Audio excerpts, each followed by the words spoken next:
Voilà, donc déjà bonjour à vous tous, aux présents, et puis ceux qui verront ça par replay. J'ai envoyé au groupe un petit message, très concentré d'ailleurs, hein, qui était très spontané, par rapport à la fête de Pâques, mais pas aussi par rapport au changement attendu.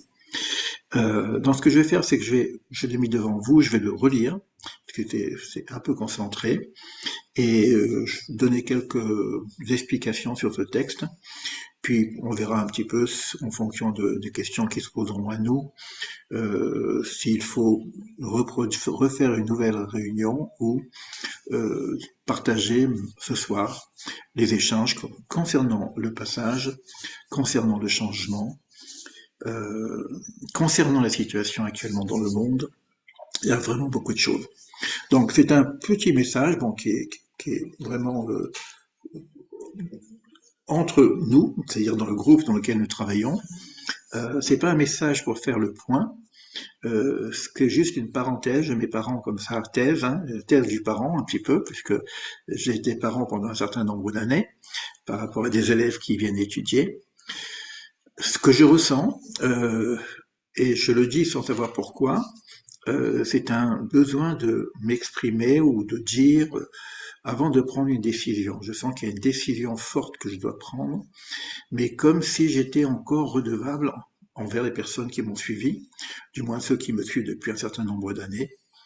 Alors, c'est évidemment en rapport avec la fête de Pessah, dans la mesure où, si on joue vraiment le jeu de Pessah, qui est une fête du passage, on peut attendre de vivre, si on la vit intérieurement, c'est pas simplement une rituel pour parler de notre passé, mais c'est aussi une forme de préfiguration de notre futur.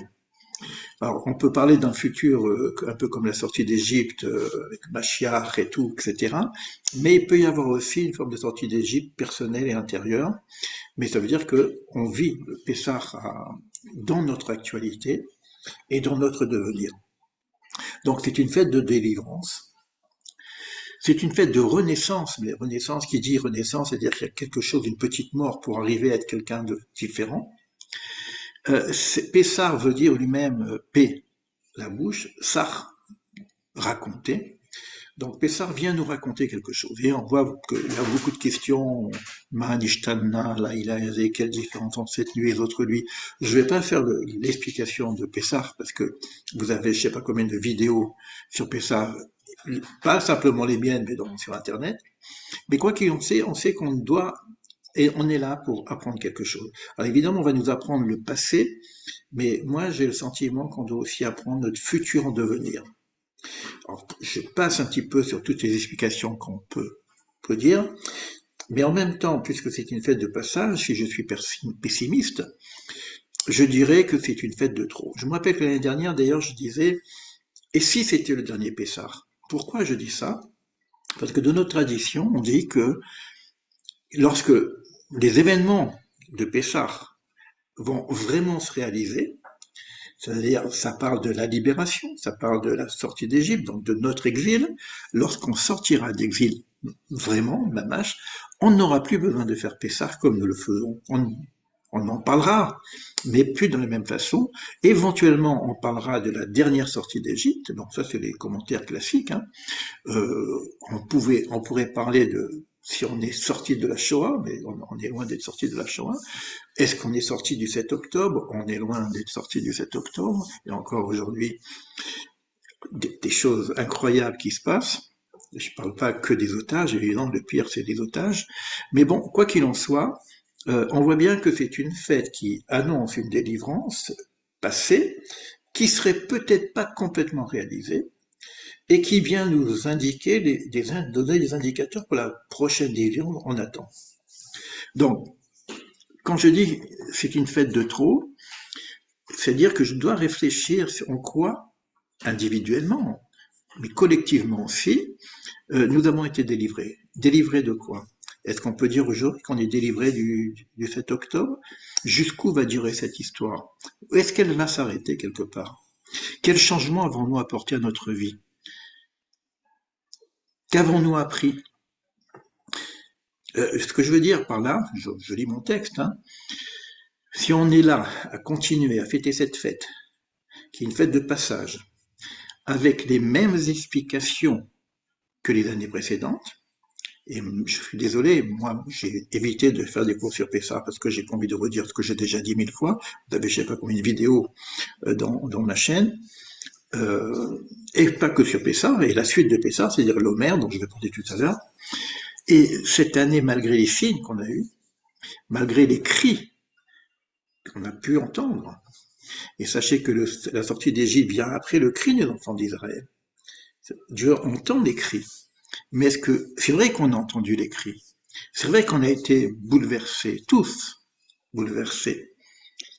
Mais pour arriver à quel changement intérieur? Pour arriver à quel niveau de nouveau paradigme, je dirais bien. C'est vrai que j'ai beaucoup attendu ce nouveau paradigme, et je l'attends toujours. Alors la question, est-ce que nous aurions raté, loupé ce passage? Parce que chaque fête est une invitation à vivre la chose. On va avoir bientôt Shavuot, je vais en parler tout à l'heure, la fête du don de la Torah. Mais ça veut dire que je suis invité, pas simplement à savoir qu'il fut un temps où j'étais dans le désert et j'ai reçu la Torah, je suis invité à nouveau à recevoir la Torah. Donc, Pessah, on est invité à vivre ce passage. Alors, est-ce qu'on a loupé le passage? Alors maintenant, l'optimiste pourrait répondre. D'abord, c'est pas fini. On a encore quelques jours pour goûter ce que vient nous dire la fête, mais on sait que la matzah elle-même, elle porte un nom, on dit le pain du pauvre, l'echem oni. Mais les commentateurs nous disent, et là je fais encore un commentaire que tout le monde connaît, que j'ai encore entendu, mais bon, il est certainement d'actualité, puisque l'echem oni, le oni, c'est la même racine que la anot, répondre.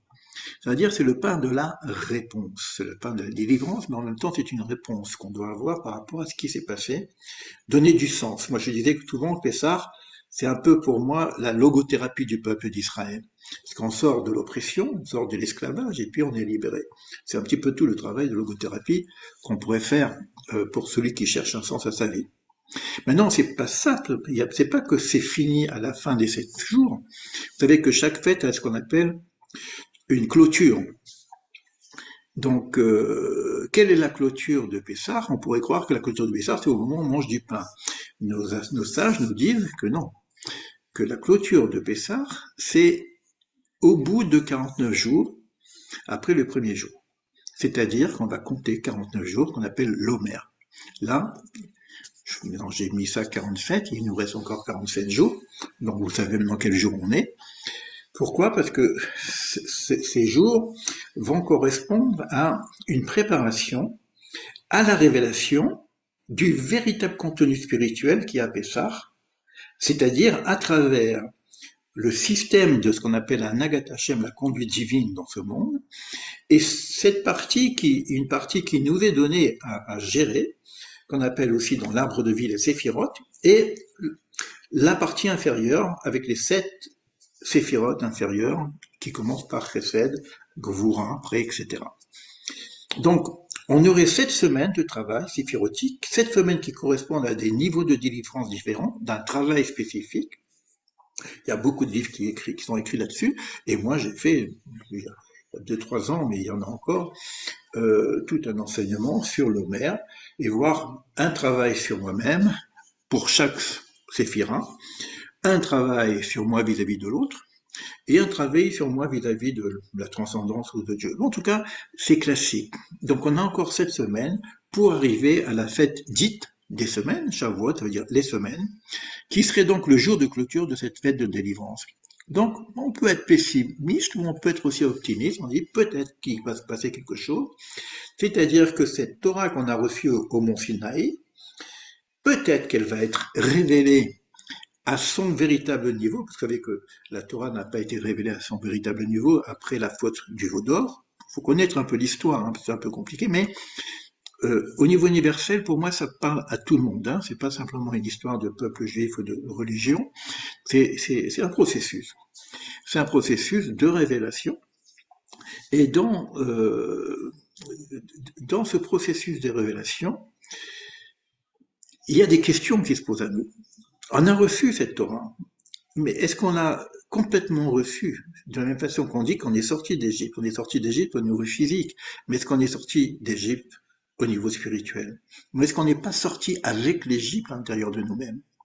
Et lorsqu'on parle de Shavuot, c'est-à-dire du don de la Torah, oui, on peut dire au niveau historique, il y a eu quelque chose qui s'est fait, qui s'est été révélé à Moïse, etc. Mais on sait qu'il y a une dilution, surtout après la faute du veau d'or. Et est-ce qu'on a vraiment reçu ce que Hachem voulait nous donner? Donc on a encore une problématique. Et on nous dit aussi qui mitz Tzion Torah. De Tzion, donc de Jérusalem, le centre de Jérusalem, va sortir la Torah. Mais elle est déjà sortie ou elle n'est pas encore sortie? Vous voyez, donc on a un paradoxe comme si il y a un renouvellement de cette Torah.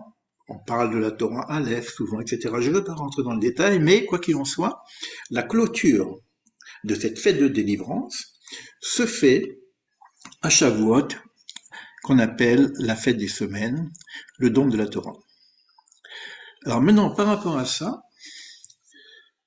puisque on a beaucoup partagé, des personnes qui me suivent depuis de nombreuses années, je dirais, je me suis posé la question, à savoir comment, dans quoi, avec quoi, pourquoi, pourquoi dans le sens, non pas de la cause, mais de l'effet, à quoi ça va servir, comment aller plus loin dans notre cheminement. Et là, je pose la question, avec qui?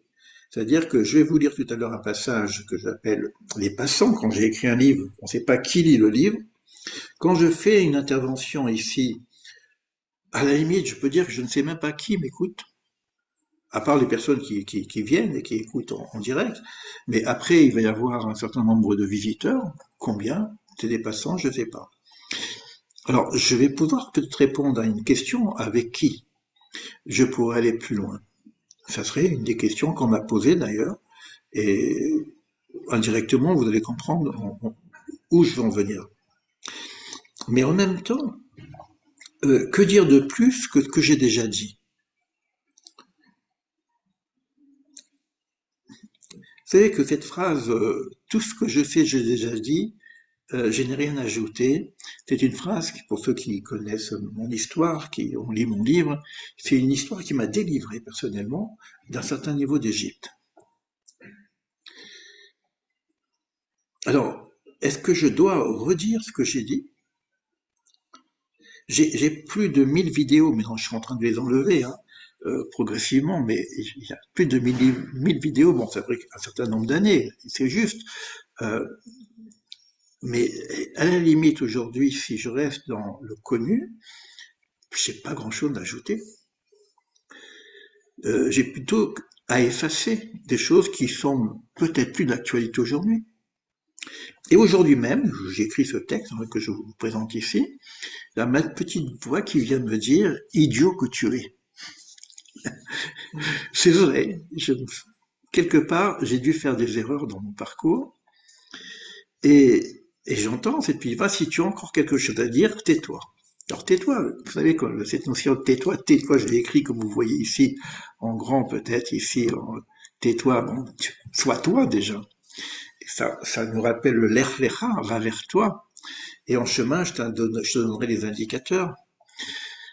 Mais tais-toi, c'est aussi ce que j'ai entendu avec Job. Quand Job était dans la crise existentielle, on lui dit tais-toi, c'est le verset 33-33 de Job. Je le dis souvent parce que pour moi c'est une phrase qui m'interpelle et que je trouve extrêmement forte. J'avais des lunettes et je vais les retrouver. Donc j'ai laissé le passage ouvert, 33-33. Alors le texte il est très très beau. Alors la traduction, c'est à toi de m'écouter, tais-toi et je t'enseignerai la sagesse. Mais quand je prends le texte lui-même, Acharesh ve'alfra chochma. Alephra. Et c'est pas l'omed, Aleph. Donc on voit le mot Aleph qui est dans l'enseignement. C'est-à-dire qu'il y a un enseignement qui serait totalement différent que celui que nous connaissons, que l'enseignement classique, qui est basé sur l'omed, la med et l'élamed. J'apprends quelque chose, ani l'omed, Et parce que j'ai appris quelque chose, Annie mélamède. Et quand je fais mélamède, c'est-à-dire que c'est le piège, c'est j'apprends fortement quand j'enseigne. Mais j'enseigne ce que j'ai appris. Mais là, la notion de Aleph, c'est autre chose. C'est pas quelque chose que j'ai appris. Tais-toi et je vais t'alepher. C'est comme une forme d'enseignement direct, intuitif, qui vient de la spontanéité et qui n'est pas de l'ordre du connu. Et c'est ça pour moi le Lech Lecha, dont j'ai parlé plusieurs fois, va vers toi, et en chemin je t'indiquerai. C'est-à-dire que si je rentre en silence, je pourrais avoir un certain niveau de réceptivité d'un enseignement qui traverse à travers nous. Alors, j'aurais pu me taire pour dire en silence l'invisible. Et c'est là que j'ai ressenti comme une forme de responsabilité, comme si j'étais encore redevable de quelque chose que je ne vous ai pas encore délivré. Alors, en vérité, je ne sais pas vraiment ce que sera demain, je parle ce soir, ni à la fin de Pessah. Parce que j'ai le sentiment de devoir bouger, peut-être géographiquement, peut-être intérieurement, je ne sais pas. En tout cas, je cherche à bouger géographiquement aussi. Euh, Peut-être quelque chose va se passer à la fin de cette semaine. Il faut travailler chaque semaine. Cette semaine, c'est la semaine de l'amour. Je vais en parler un petit peu. Je suis juste donc si on parle de la première semaine, dans les 7 semaines, donc c'est Chesed, qui est le principe d'amour, qui est généré par Abraham. Et sachez qu'on a déjà lancé plus ou moins une idée qu'on appelait l'arche d'Abraham. Et après, ça va être la semaine des limites, Gévoura. Bien, en attendant, puisque je fais cet échange, malgré le petit nombre de personnes qui ont pu être présentes parce que c'est spontané, j'ai proposé ça immédiatement. Mais il y aura donc un replay, et puis dans le replay, les personnes pourront éventuellement intervenir. Euh, Moi, ce que j'ai besoin de savoir, c'est ce que j'aurai encore à dire, c'est-à-dire ce que je n'ai pas encore dit. Mais ça, je ne peux pas le savoir directement. C'est-à-dire que j'ai besoin d'un feedback. C'est vrai qu'il n'y a pas de feedback, on reste un petit peu avec les données, bah, moi j'ai quelque chose, je vous l'enseigne, etc. Mais pour avoir un feedback, ça ne peut pas se faire avec ce qu'on appelle les passants, des gens qui passent et trépassent. Voilà, donc là je suis là ce soir, je vous ai dit que je compte bouger. Je vais vous lire ce que j'ai écrit sur la notion de passant dans mon premier livre, hein. Mais bon, et je le mets dans tous les livres parce que c'est pour qui on écrit. Alors évidemment, il y a toujours des personnes pour qui on écrit. Donc, mais j'ai une page où je marque où est mes lunettes au passant. Et là, vous allez peut-être vous reconnaître, en tout cas pour ceux qui sont en replay, puisque les personnes qui viennent écouter, bon, en général, ne sont pas des passants puisqu'ils sont venus écouter. Alors, c'est un passage, je dis ça aux passants, je dédie ce livre aux passants. Une forme de compilation d'un texte de Brassens, pas de Brassens, mais d'un chant de Brassens, d'un auteur inconnu, qui est mort avant d'entendre ses propres paroles. Alors, donc, j'écris pour ces passantes et ces passants qui passent au hasard du temps sur ces pages en quête de sens. Et c'est pareil pour les enseignements. Je veux dédier, en tout cas là, donc, les enseignements, ces mots que je délivre, à ceux que je connais à peine, mais qu'un même destin entraîne. Pourquoi je dis ça? Parce que ça doit continuer. On ne peut pas ne parler qu'avec un petit groupe de privilégiés. Donc il y a pour moi 2 niveaux. Mais c'est grâce à un groupe privilégié qu'on peut aller plus loin avec les passants. À ceux que je vois apparaître et parfois disparaître. C'est pareil pour les gens qui passent dans nos cours. Dans ce livre à écrire à 2 voix, dans l'inspiration. Donc il y a aussi quelque chose qui est en relation avec Sion, qui mitzion, etc. En compagnon de voyage, je t'invite à découvrir le chemin d'une vie, la tienne. C'est-à-dire que ce passant qui passe par là, c'est pas simplement pour écouter ma vie ou écouter mes enseignements, pour qu'il puisse se découvrir lui-même, d'où cette idée de l'âge d'Abraham qui commencerait par l'Echlecha, va vers toi. Un accompagnement qui pourrait aider la personne, non pas à se découvrir, mais à aller vers ce qu'elle est. Et pour ces passants qui livrent et ces rencontres qu'on a d'une façon hasardeuse, je dirais même, ainsi comprendre qu'on n'est plus seul à entendre. Alors vous allez voir que moi je suis très très très touché par les remarques que je reçois, parce qu'il y a un écho qui se passe, et ces passants viennent de temps en temps t'envoyer quelque chose. Ils ont compris, ils ont entendu. Entendre la voix qui vient nous surprendre lors des moments sombres, pour nous apprendre à voir dans la mélancolie, l'espérance de la vie. Il est bon de se souvenir de ces moments d'éveil lors des soirs de lassitude, tout en pleurant sa solitude, et entendre les anges qui viennent nous dire qu'on n'est plus seul. Qu'il nous reste une vie pour réapprendre ces belles leçons apprises au jour de notre éveil. Je veux dédier ce livre à ce je suis qui m'interpelle pour être ce que je suis, à l'un, compagnon de route, vers les lumières de son éternité. Alors pourquoi je vous dis ça en même temps où vous entendez dans ce que j'ai dit qu'il y a presque une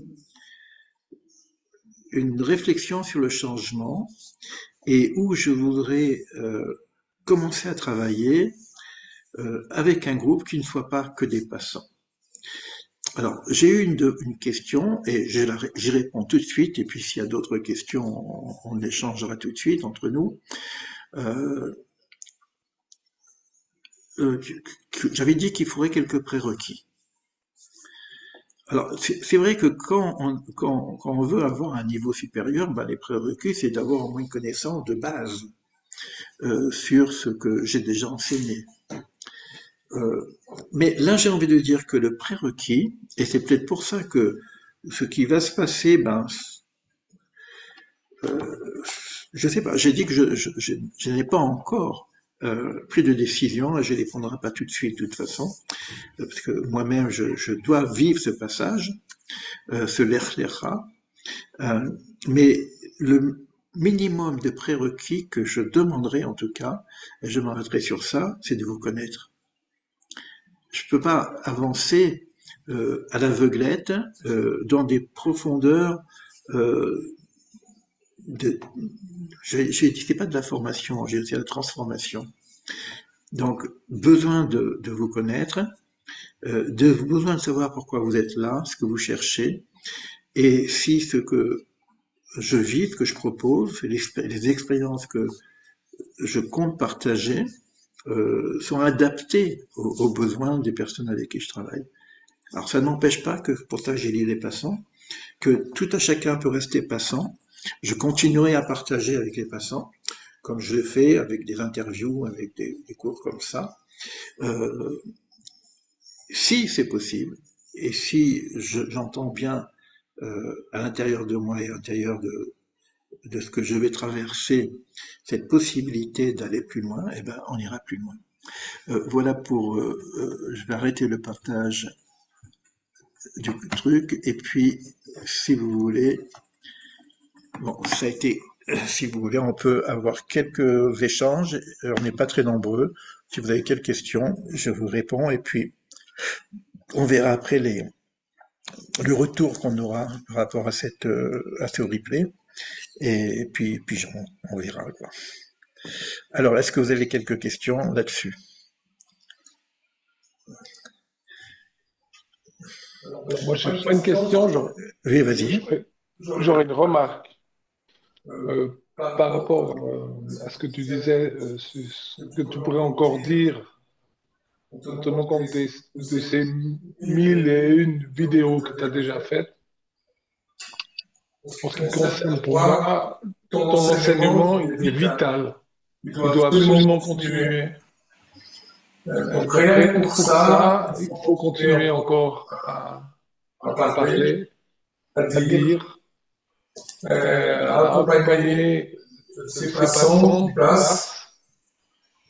Et Et si si certains de certains ces de ces passants passants s'arrêtent s'arrêtent pour pour faire faire quelque quelque chose chose de de concret concret avec avec toi, toi, peut-être peut-être tu prendras à ce prendras à ce moment-là moment-là une une autre autre direction direction avec un avec un autre autre état état d'esprit. d'esprit. Mais Mais l'enseignement que l'enseignement tu que tu donnes, donnes, il est, à à mon mon avis, avis, vital, il vital, il faut faut continuer. continuer.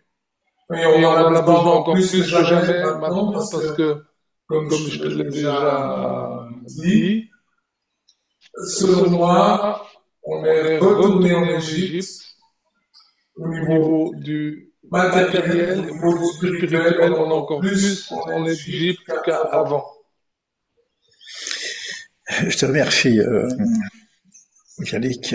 Euh, alors, pour les vidéos que j'ai fait, évidemment, les passants et les autres encore qui ne font que passer, les vidéos vont être, je vais les arranger pour qu'elles soient, disons, plus accessibles au niveau de l'ordre. Donc il va y avoir quelque chose qui va continuer pour les passants, ça puisque c'était l'objectif du grand nombre que j'ai eu depuis le début, ce que j'appelle le clal, le général en tout cas, et il y a un petit clal, il y a un grand clal, et puis il y a le prat. Il y a trois niveaux d'échange. Et là, ce que je cherchais à mettre en place, que j'ai pas pu le faire jusqu'à présent, parce que il faut un certain nombre quand même de personnes, c'est un petit groupe pour aller un peu plus loin. Mais ça n'enlève pas ce que j'ai fait. J'ai pas d'inspiration, sauf si je rentre dans une grotte et puis je m'enferme dans une grotte, pourquoi pas. Mais continuer ce que je fais, comme bon, il y a ce projet de l'Arche d'Abraham qui est en cours, les interviews, les Ravrutot, tout ça, c'est en cours. Donc, vous voyez que depuis que je fais les Ravrutot, j'enseigne plus pratiquement. Hein. J'enseigne que dans un dialogue. Donc, je fais plus d'enseignement personnel. Pourquoi? Parce que bon, je crois que je sais pas dire que j'ai fait le tour de la planète. Hein, c'est impossible, surtout si on parle de Torah. Euh, mais là où moi j'en suis, je sens qu'il y a un besoin d'un nouveau paradigme. Voilà. Donc, il y aura bien sûr les vidéos en disposition, sans aucun prérequis. Les gens y rentrent, ils sortent, ils voient ce qu'ils veulent, ils prennent ce qu'ils peuvent prendre. Et ça, c'est bon pour moi et c'est bon pour le monde. Hein. Voilà. Donc, l'un n'empêche pas l'autre pour répondre à ta question. Euh, et il est vrai qu'en laissant ouvert le champ aux passants, il peut y avoir toujours des passants qui s'arrêtent et qui veulent aller un peu plus loin. C'est un peu le projet de l'Arche d'Abraham. En effet, je te remercie, en tout cas. Voilà, d'autres. Oui, Caroline? Oui. Euh, Moi, je vais te poser une question, justement, Ellie. Parce que tu sais que ça fait quand même 2 ans que je tourne autour de toi, même si ça fait des années que je suis les cours. En dehors, que je passe, je m'arrête, je repasse, je m'arrête. Allons à l'essentiel. Toi, ton âme, qui est toi, si tu l'as bien intégrée complètement, qu'est-ce que toi tu veux dans ta pure essence? Parce que c'est pas demander aux autres, c'est qu'est-ce que tu as envie d'exprimer dans ta révélation. Et moi, je pense qu'il y a un secret là. Parce qu'à Ah, travers cette rencontre, tu viens chercher une réponse pour toi-même avant toute chose. Parce que l'expression de ta création, elle est évidente qu'il y a une transmission et un lien. Abraham est un lien renouvelé dans un accord d'accueil. Toi, tu es Abraham dans le lien d'accueil d'autrui pour la transmission aussi, dans la reconnaissance d'Hachem. Reconnaître Hachem dans chaque être, reconnaître Hachem dans tes enseignements, mais toi-même. As-tu reconnu Hachem en toi-même, dans ta partie à toi de créativité pour enfin exprimer cette pure essence de toi? Et c'est ce que je cherche depuis le début. Je tourne autour de toi parce que il me manque ce truc. Sans jugement, tu as bien compris ce que je veux dire. Il manque quelque chose que tu ne poses pas. Je sens pas l'axe qui se pose, je décide. Voilà, je suis cette expression et qui même me suivent, qui même traversent ou pas, s'arrêtent. Peu importe. Je pose mon entité, mon évidence d'authenticité divine. Voilà, je me permets d'ouvrir cette réflexion. Je te remercie. Euh, j'ai beaucoup réfléchi sur ce genre de questions parce que c'est pas la première à me- à toucher cette question-là. D'abord, c'est vrai que quand il y a une relation d'intimité profonde avec un être humain, on a une certaine pudeur à parler de cette intimité. Et je pense que c'est la même chose avec le divin. J'ai écrit 3 livres sur ça, mais d'une façon totalement ouverte, sur cette relation. Euh, Là où j'en suis, j'ai pas la prétention de dire ça y est, je suis connecté avec le divin et je suis, je vais vous donner des révélations. Il y a des choses qui passent à travers moi et elles s'entendent. Et moi-même, des fois, quand je me réécoute, je les entends. Mais je sais que j'ai encore un travail à faire. Et je pourrais presque te dire que, à la différence de ceux qui sont aboutis, moi je pense pas qu'on puisse aboutir. J'ai fait une fois une conférence, je suis pas sage, Dieu merci. Il n'y a pas de diplôme de sagesse. On n'arrive jamais au bout. C'est un cheminement permanent. Il y a des révélations qui viennent en chemin, ce qu'on appelle des indicateurs, que je partage à chaque fois que j'en ai, mais le chemin il continue. Abraham, il s'est pas arrêté. Là où il devait aller, il est parti en Égypte. Eh ben, Dieu m'a emmené en Égypte. Ça, je peux le dire. Ceux qui ont lu mes livres, ils savent ce que j'ai vécu. Donc, j'ai vécu des expériences fortes. Je dis, je suis ni mètre ni centimètre, mais j'ai fait beaucoup de kilomètres. Mais je me refuse, en tout cas à l'état actuel, de me présenter comme comment dire, un, un gourou ou un maître éveillé, etc. Des moments d'éveil, on en a tous eu, tu en as eu, je t'écoute, et je sais que pour parler comme tu parles, c'est que tu as eu aussi des moments d'éveil, mais ça veut dire que ces moments d'éveil sont en permanence. Donc on a, moi, comme toi, comme la plupart des enseignants, un cheminement à continuer à faire. Et ce que j'ai dit ce soir, c'est un petit peu ça aussi. Quand je dis tais-toi, un petit peu, je réponds, c'est ma petite voix qui me dit, bon, ok, sois toi. Quand je dis tais-toi, je l'ai écrit T-E-S. Pas tais-toi au niveau du silence. Tais-toi, sois toi. C'est-à-dire que, et ce que moi je compte proposer, parce que c'est ça la différence avec les personnes qui sont au bout du chemin et qui enseignent le chemin. Moi, je ne suis pas au bout du chemin, mais j'enseigne le cheminement. Et c'est tout à fait autre chose. Parce qu'il y a une authenticité, comment dire, des ratés qu'on fait. Il y a une authenticité du questionnement. Si tu lis mon livre sur la Torah, tu dis mais c'est quoi? C'est pas un religieux celui-là. Il est en train de faire quoi? Je parle des tourments de la vérité, de la façon dont je parle des tourments. Je me justifie moi-même de savoir que j'ai un problème avec la vérité. Et je parle des tourments de la... Mais seulement, je vais prendre des références. Je vais prendre Moïse, je vais prendre David, je vais prendre tous les grands qui eux aussi ont eu des tourments de la vérité. Donc moi, je me positionne comme un chercheur. Et je propose simplement de dire, celui qui veut avancer avec moi, avance dans cette recherche. Et en chemin, on trouve des choses. Mais le but, la fin, on n'y arrive pas. La fin, c'est Dieu lui-même. Alors, je ne suis pas dans cette idée que je suis Dieu, je reçois l'incarnation. Non. Il y a ce qu'on appelle des émanations divines qui viennent nous aider. Et pas que les émanations divines. Pourquoi on passe par les textes? Les textes sont de grands sages. Et lorsqu'on rentre à l'intérieur de certains textes, il y a des émanations divines qui sont passées par ces sages et qui, à travers leurs livres et leurs paroles, viennent nous retraverser. Et à travers ce que moi je suis traversé, lorsque je retransmets, et je vois bien qu'il y a des gens aussi qui le reçoivent de cette façon-là. Donc, c'est un petit peu différent de.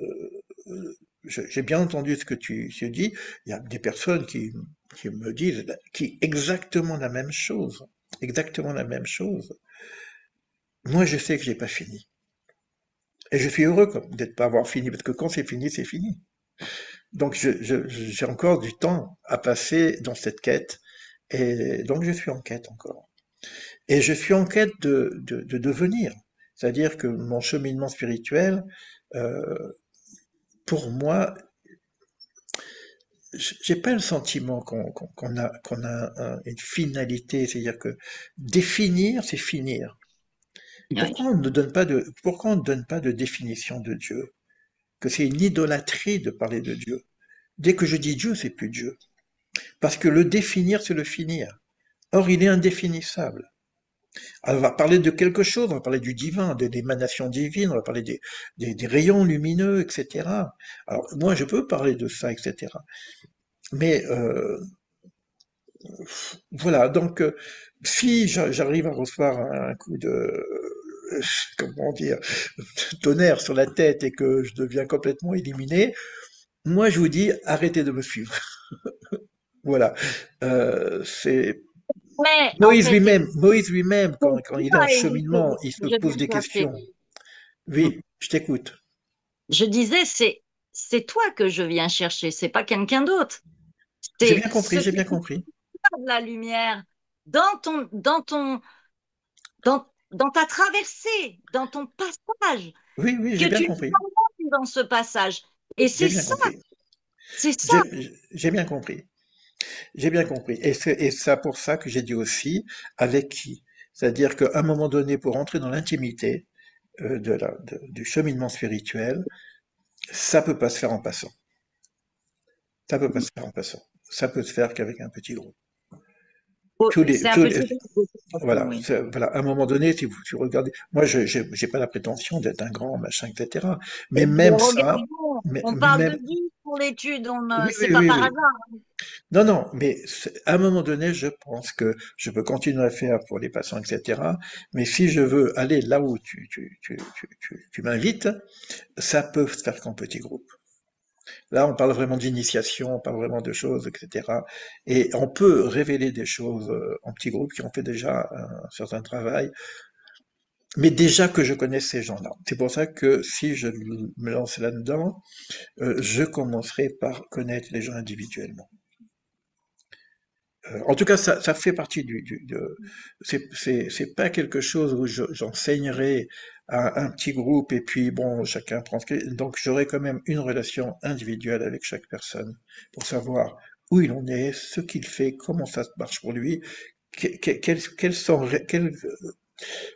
quelle zone de résonance il y a entre nous, parce qu'on est sur le même chemin. Donc voilà, donc il y a aussi ça, c'est-à-dire que moi je dois là je suis dans l'universel, tout le monde peut entendre ce que je dis. Après je vais rentrer dans quelque chose d'un peu plus singulier, puisque il va s'agir de moi comme tu dis. Donc je sais ce que je dois faire, je sais où aller chercher ce que je pourrais retransmettre. Et ça je sais, je pourrais le partager aussi, comme j'ai partagé tout ce que j'ai fait jusqu'à présent de ma vie, hein.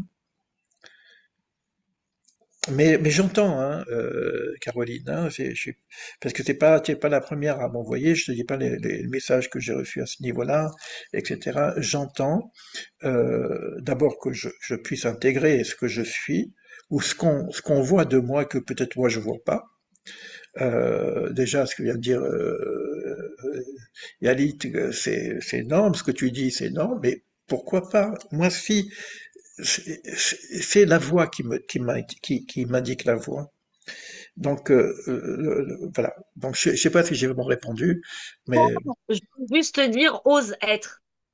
ce que j'ai écrit, Voilà, ose être. ce que j'ai écrit, tais-toi, tais-toi. Ouais. Mais tais-toi, t'es ES. Sois Et toi, sois justement, toi. laisse-la traverser de la lumière et tu verras bien. Alors regarde, Abraham, il ne s'appelait pas Abraham, il s'appelait Avram. Ah, Il a entendu la voix, l'Echlecha. Alors moi, j'ai entendu la voix, j'ai entendu même beaucoup plus que ça.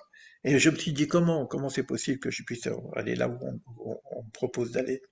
D'accord? Et je vais te répondre un truc très sympathique que moi j'ai eu parce que bon, je travaille beaucoup au niveau de mon inconscient spirituel, etc. Euh, Là où on m'invite, j'ai dit, attends, moi je suis pas au niveau. Moi, je suis pas de sadique. Et en même temps, je dis, je n'ai pas envie d'être sadique. C'est pas une voix qui m'interpelle, la voix du sadique. Et j'entends la petite voix, elle me dit, Atat Sodek, tu as raison. Sodek, sadique. Ça veut dire quoi? Pour que tu me dis quoi? C'est-à-dire, je peux quand même, si j'ai raison, je peux quand même. Tzedek. C'est quoi? C'est-à-dire, la voix du juste. C'est la Juste. même. La voix du juste. Et ça, c'est donné à tout le monde. Et si je rentre dans la voie du juste, même si je suis pas de sadique, parce qu'on est très très loin d'être des sadikim, si je rentre dans la voie du juste, je peux accéder à des niveaux extrêmement élevés, qu'on appelle la merkava, etc. Jusqu'à présent, j'ai toujours pensé qu'il faut être sadique. Et comme moi, j'ai pas envie d'être sadique. Pourquoi? Parce qu'une fois que tu es sadique, c'est fini. Il y a les machins, les brachot, les trucs, ça. Non. Moi, j'ai envie d'être humain, tu vois. Donc, j'ai pas envie d'être un ange non plus. Mais la notion du tzedek m'interpelle beaucoup, beaucoup, beaucoup. Et quand je parle avec des gens qui sont un petit peu dans la connaissance des téphilines, etc., ça commence, et je m'attacherai avec le tzedek. Le tzedek. Avant même la loi, etc., d'abord le tzedek. Et je termine avec la Emouna. Donc ça, c'est ce qu'on fait quand on s'attache avec le téphilines.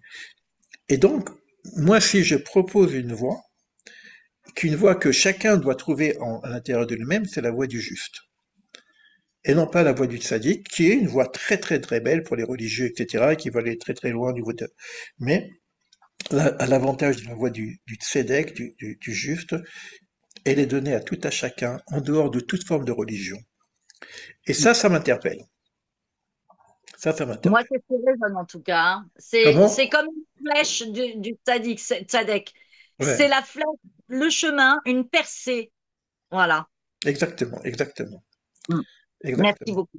Ok, merci pour ta question en tout cas. Bon, c'est difficile de parler de soi, mais tu m'invites, je le fais. Est-ce qu'il y a d'autres questions? Léa, tu veux dire quelque chose? Oui, je voudrais dire quelque chose.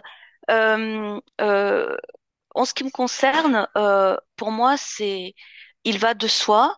euh, Enfin, ce que tu proposes de travailler en petit groupe, et je sais que c'est avec toi. Voilà. Ce qui se passe en ce moment, c'est que j'avais lu ton livre il y a un moment de ça, mais comme j'avais pas beaucoup de temps, je l'ai un peu survolé. Je suis en train de le relire. Et je me rends compte de toutes les résonances et de toutes les émergences qui ont eu lieu, que j'ai notées. C'est quelque chose qui est absolument incroyable. Absolument incroyable.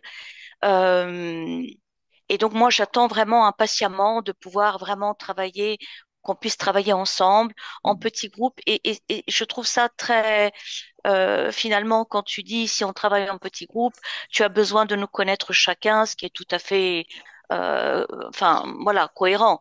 Euh, mais moi, je sais que c'est avec toi. Voilà, c'est ce cheminement, c'est avec toi que je dois le faire parce que même en ce moment, tu vois, en cette période de Pessa, je reçois plein d'indices dont, bon, je vais pas tout sortir ici, mais et dans les rêves, mais je me dis, oh, mais c'est pas possible de justesse, de, et qui m'amène sur ce chemin. Donc, c'est ce chemin, c'est celui-là. Oui, c'est marrant parce que c'est vrai qu'il y a un chemin qui est en train de se dessiner, Oui, et ça me ah oui, dépasse, hein. Moi-même, je relis mes oui. livres. Moi-même, je relis des livres. Bon, c'est vrai il y a beaucoup de passages qui sont vraiment très, très inspirés. Euh, c'est pas une écriture automatique, mais tout à fait. Donc, je n'ai pas romancé le livre parce que, mais je voulais mettre une petite touche en disant que il y a comment dire, un sababa qui vient Hmm, m'interroger, qui rêve de moi, etc. Mais c'est comme ça que ça se passe. Dans ce livre-là, il y a beaucoup de fausses fictions, c'est-à-dire tout est vrai. Tout est vrai. Mais je la présente comme si ça peut être une fiction. Et d'ailleurs, si je devais reprendre mes livres, je crois que je l'écrirais sous une forme de fiction, mais tout serait vrai. C'est ça le truc. Il y a bien un Sababa qui rêve de moi. Et c'est parce que ça se passe dans les rêves. Ça se passe dans les rêves. Ça se passe dans les rêves. Et je crée le rêve éveillé et dirigé pour aller un peu plus Mm. vite, pour comprendre ce qui se passe.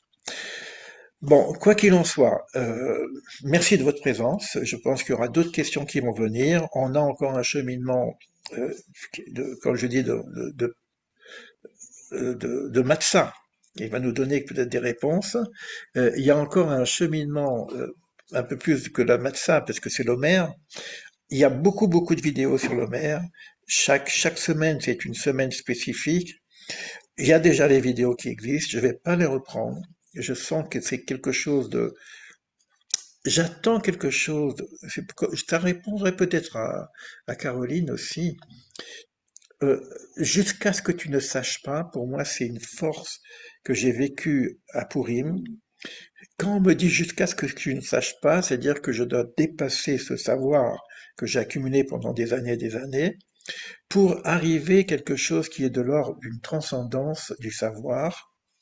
Alors, il y en a beaucoup qui parlent de ces choses-là, hein, je sais très bien, mais ça veut dire un nouveau paradigme. On a un enseignement qui est assez linéaire, qui est très riche, très très très riche par nos sages. On va pas brûler ces sages. Ça veut dire que ce que j'ai compris aussi, que le renouveau, ça ne veut pas dire que je brûle le passé. Mais il y a une forme de lâcher le connu pour, pour transcender ce connu qu'on a reçu, parce qu'on a reçu des graines.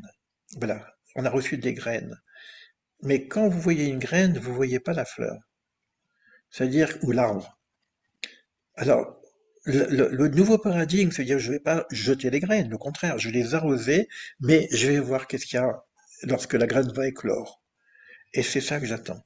J'attends de plus parler de la graine, mais de parler de la fleur, de parler de l'arbre, du fruit, et partager les fruits. Voilà ce que j'aimerais faire avec vous. Bon, je vais vous laisser, et je vous dis donc à la prochaine. En tout cas, merci d'être passé. Vous êtes Merci plus que... beaucoup, Léo. Merci à tous. Allez, Merci infiniment. à Bon, Allez, bientôt. merci. Koltouf. À bientôt. À bientôt, À merci. bientôt. Aksaméar. Rex, sa mère. Aksamer.